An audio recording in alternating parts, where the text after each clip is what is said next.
Hey guys, Kiel here. You're watching Boom Gamer. Yeah.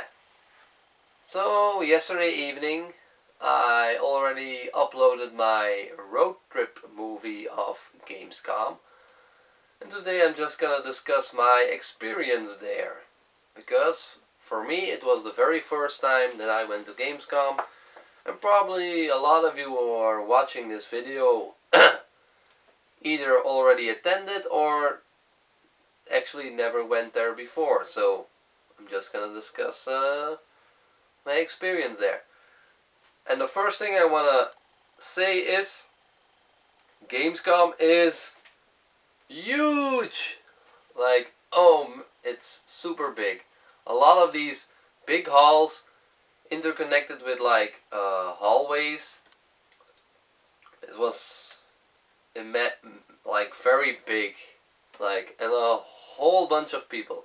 Of course, Gamescom is open to the general public, so everyone who just buys tickets, like orders them in advance, can attend, and the price of the tickets is still very reasonable. So a lot of people there because everyone, of course, wants to look at the new games, test them out, and see the whole madness of Gamescom. Of course, you can't blame them. I'm the same guy that wants to do it. So anyway, Gamescom big, and of course it's in Germany. And now Germans are very strict in game content to people. Back in the 90s, it was illegal to sell and own the original Doom in Germany and Castle Wolfenstein by law for some reason, politics there. Like even in the mid 2000s, when Dead Rising came out, where it's a fun game where you kill zombies in a mall. Yeah, that was also illegal in Germany for some reason. I'm not gonna discuss that whole stuff about games being banned somewhere, but of course, because it's in Germany and it was very strict, people, if you want to test games, needed to get one of these. This is just like an arm bracelet, and mine is red because I'm older than 18 years old.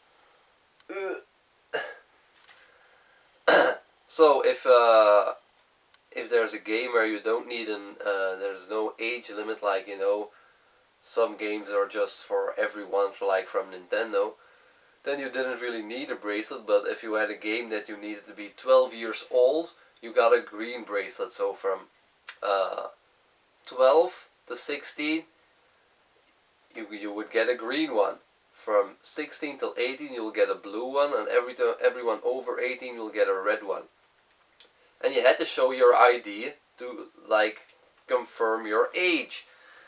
And when the sign says, "Oh, you can play Homefront: The Revolution," it would have a number and a color. So Homefront Revolution had 18 in a square with to say you need this bracelet, otherwise you can't test Homefront Revolution. So yeah, you needed to get that one because Germans are very strict. And then, like I said, it's massive. First up, because a lot of people are there, you're gonna need a lot of parking space. I just followed the directions when I got off the freeway, parking, Golden Mission, well, that's the big building's name. And I got to a parking 5 kilometers away where the actual convention was, according to my GPS. But they were buses there, shuttles that will bring you from the parking to the convention for free. Perfectly arranged. Parking, yeah, was a small fee to pay to park, but anyway. So we got there, and immediately it's so big. You keep walking, then you come into the center where all the halls are, and it's oh, the overwhelming stuff. It's huge, it's loud, very loud, and there's signs and TVs everywhere. It's insane. Anyway, first up, it's so big. If you can't like test every game in one day, you can't actually even see everything properly in one day. I only tested like a handful of games because of the waiting lines, and then like I just wanted to walk through every hall and see everything, like experience it all. So I did, instead of waiting in line and testing games, did a lot of walking around just to like explore the place because it's so big. I know it's insane. If you go at least 2 days and bring a small like portable pocket sized chair, you know, one of those three-legged things you can just pop open and put down. It's very small and portable, so you can sit, because you're gonna stand in line a very long time if you want to play one of the most, you know, popular games that are out there. So anyway, I didn't test, like I said, only test like about 5 games. Actually 4. I'll explain why. So like the first up, I was walking, came into hall 9, I think. That's why when I entered the first hall, and it had Bethesda, Nintendo, Deep Silver, Warner Brothers, and like it was, everyone just entered. It was like the first couple of minutes of the day when you can enter, and there were already insane lines. Like everyone rushing Nintendo, and like the Star Fox sign already said 180 minutes waiting time for Star Fox. I was like, what? And for Xenoblade Chronicles, 200 minutes waiting time. I was like, God, that's a lot. But I was like, okay, I'm just gonna go to a hall further away, because most of the people were in the front hall. But hey, there were people everywhere, because apparently it also has multiple entrances, Gamescom, so people can come from north, south, west, or east. Like they're all entrances, like, you know. Anyway, went to another hall. I think it was hall 8, where you had Microsoft and EA and Ubisoft. So I was just strolling around there, like, again, all the people rushing to the Ubisoft for Assassin's Creed or The Division, and also probably for Halo, but that was on the other side, didn't see that one at first. So just walked on to the Microsoft booth, which had a really cool booth, and there was like the shortest line ever for Forza Motorsport 6. I'm a big Forza Motorsports fan, so I was like, yeah, that small line, I'm gonna play it. Because in my previous video before the road trip, I was like, if I'm gonna test games, I'm gonna test games that are coming out in 2016, and not like games that are coming out in the fall, because like Forza, in a month I'm gonna play Forza Motorsport, I'm gonna have it. But the line was so small, I didn't even have to wait 5 minutes to play that game, so I was like, I'm there, you know, if it's just 5 minutes waiting. So played Forza 5 with a controller, with the Xbox Elite controller, because most of the Xbox booth had Elite controllers, you know, that they showed off at E3. Cool, good in the hand. You know, Xbox controllers are the best of the best. And then when I exited the Forza 6 booth and walked back further into the Microsoft booth, then I noticed why my Forza 6 line was so short. Because there were 2 Forza Motorsport 6 test demos. One was with a controller that I did, that no one stood in line for, and another one was with a fully play seat with force feedback wheel. And there you had to stand in line for 2 hours. I was like, oops. Anyway, I was like, nah, not gonna do that. Test the game with a controller, fine.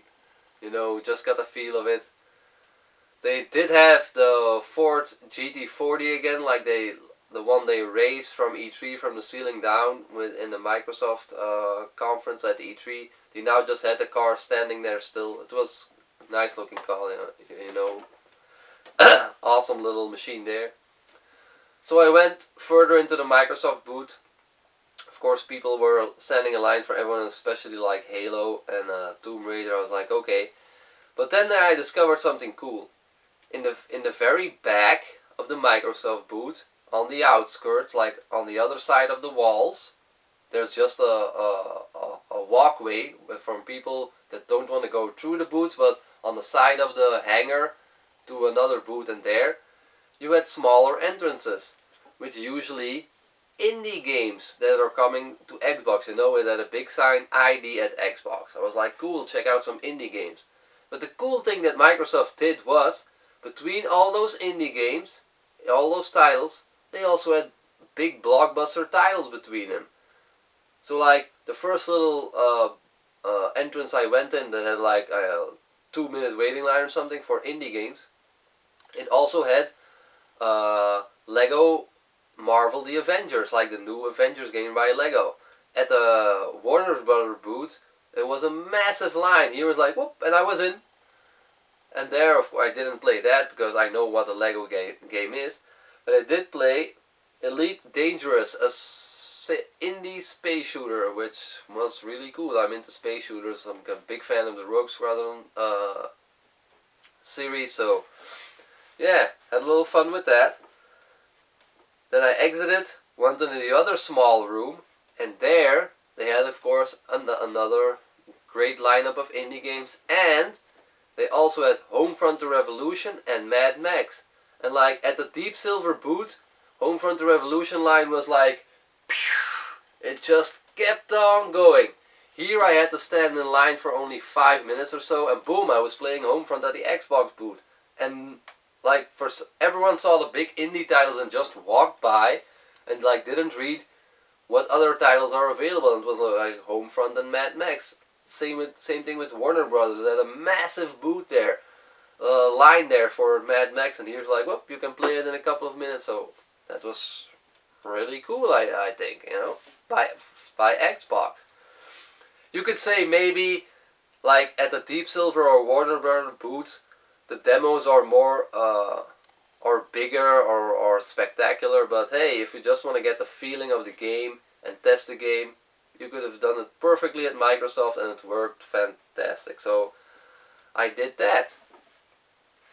Then I checked out, you know, the other booths, went to EA to like, a game I also wanted to test out was Unraveled, you know, the fun little indie title that EA is pushing big now. And again, a massive line. I was like, if Star Wars and Mirror's Edge and FIFA have massive lines, I'm like, okay, but you know, it's a small indie title. But nope, everyone was there. So I was like, okay, just gonna explore a little more. Check out all the different halls. There was one hall that was PC centric, and on the booklet you received you can see which publisher was where, and I think it was Hall 8 or something, and with the PC stuff, and normally Alienware was there, and I couldn't find them. The reason why I want to check out Alienware's booth is because, of course, in the fall, Alienware will release their Steam machine. Like, you know, the PC console hybrid.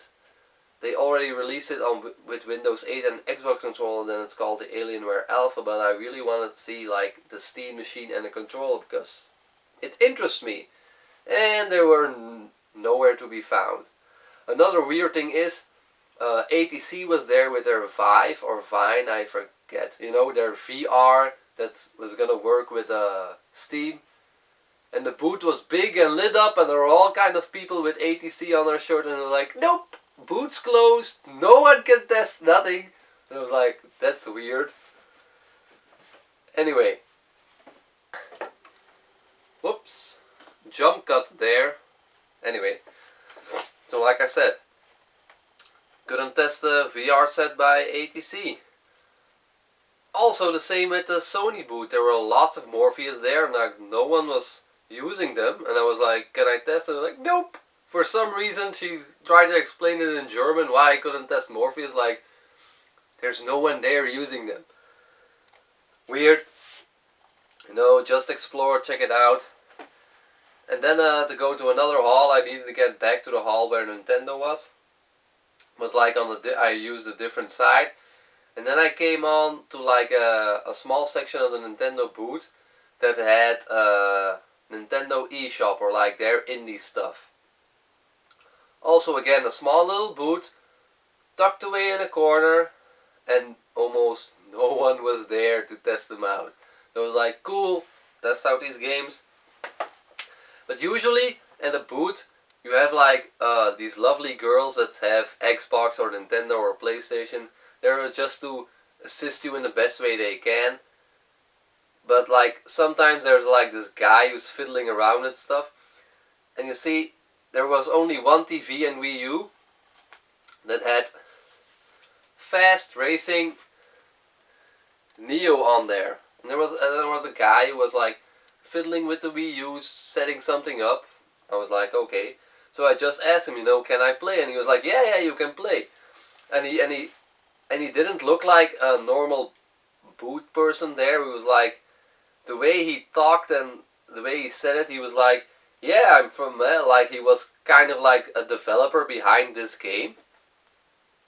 I was like, well, really? Like, from Shinin? I don't know, like the game studio, I suppose, or like a member of the team.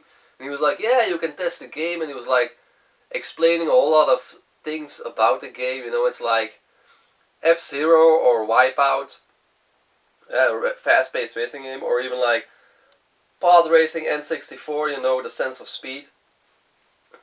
I was into it, like playing, asking him a bunch of questions like, hey, it's cool you do it because Nintendo doesn't make an F-Zero anymore. And I'm like, it's running smooth. And it's like, yeah, it's running on 60 frames per second. And he was like telling me all this neat stuff about the game and tips and tricks.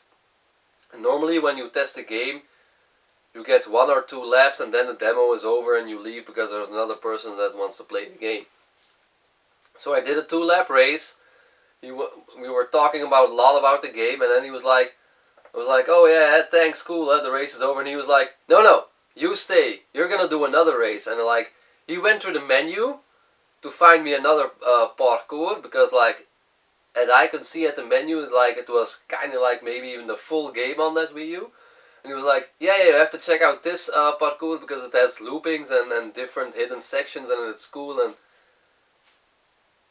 he was like, yeah, I know there are people waiting behind you, but he just wanted to like, explain stuff in the game. He was really passionate about it. It was really nice of him to let me like play again in a different section of the game. He didn't really have to do that, but it was really cool.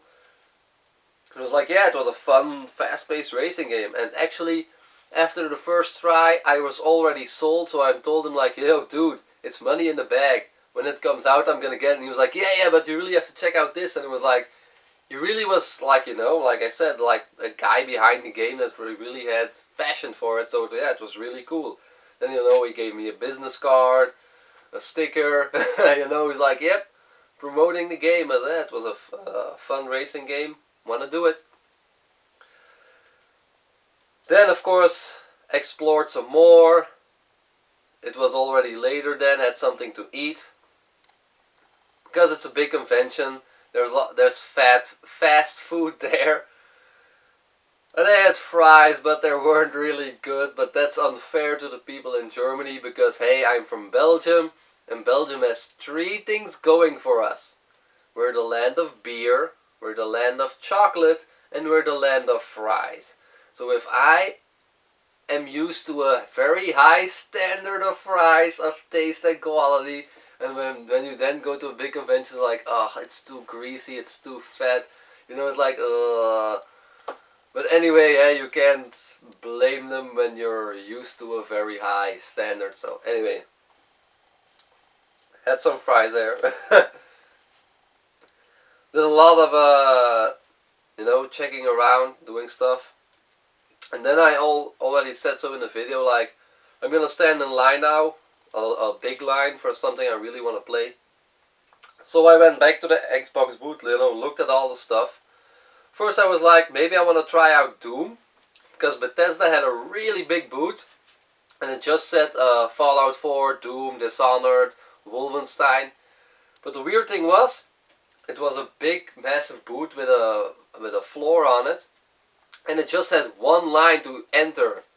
Like, the one line was just to get into the building. It was like massive, almost entirely around the building.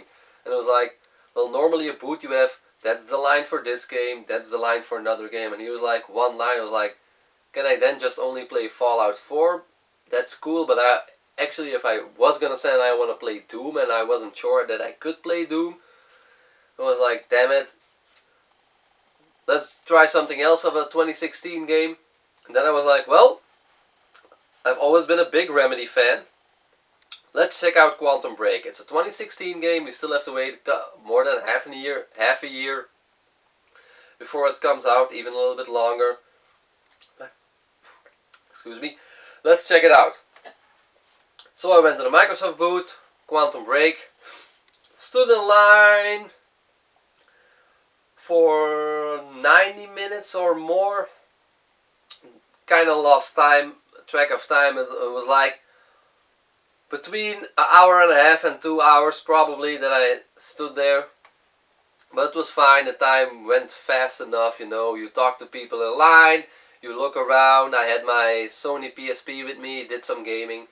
So yeah, after two hours or something, I got into the booth, which was of course a closed booth, like most booths in Microsoft or like also in Bethesda and stuff. You can't see inside the booth, you know, there's a curtain that you have to go through and there are walls over it, so you don't see what's inside. So I'm like, yep, gonna play some Quantum Break. Got inside and it was like, nope, you can't play Quantum Break. They're gonna live demo it for you. That for me was a really big bummer because I really wanted to get a hold of myself of that game. But anyway, it was cool. Like, the actually developers of Remedy were there, two guys who, you know, like introduced themselves, you know. Again, you can spot just the booth babes and guys with Xbox on them. They were like, no, they were legit. You can see there were different Moradis, you know, with like an accent from Finland where Remedy is from. So he was like, yeah, we're gonna demo the game, explain the game, about the gameplay and the series and how it all connects. So they did a live demo. It was fine. It was pretty cool. Showed off gameplay abilities. Then, like explained, the game itself, you play as the hero, like Sean Ashmore, the actor, does. You're the hero in the scene, in the gameplay. And the TV show looks at the side of the villains. So you look at both sides of the story in the game, but you can't play them because they're the villains. But you can make decisions. They showed off something. If you make a certain decision in the TV show, they filmed multiple ways of the same scene. So if you make a decision A, it will turn out decision A in the TV show, or B, it will turn out B in the TV show. It was cool how it intertwined and how they explained it. So yeah, it was in that sense a cool demo. A lot of stuff was explained because it's, you know, a complicated game to look in, but I was really hoping to play it. Anyway, got this keychain thingy from Quantum Break and a t-shirt because yeah, I had to stand in line for a long time. Anyway, a cool live demo that they showed off. That was actually live because he like did stuff with the controller that everyone can see it. But you know, a bummer that I didn't play it myself. So that were the couple of games that I tested out or wanted to test out in Quantum Break. Then I just did some more exploring. And like I did, like I filmed Star Wars Battlefront line. That's insane. Like, everything, Star Wars was so big there, like, people probably had to stand in line for like 4 hours or something. It was like huge. I knew this was gonna be the case. Discussed it in a previous video. Star Wars is coming out in November, so I was like, nah, I'm not gonna do that. But Gamescom was a fun experience. First time for me. So next year, thinking about going 2 days. Gonna pick me up a small portable chair. Like I did now the exploring, I know how the halls are, what to expect. So now next year I can really focus on, okay, just standing in line, test games, be prepared to stand there for multiple hours to test the games. But it still was awesome, it was cool to experience. If you went to Gamescom, you know what I mean. So anyway, all I can say now is enjoy and keep playing.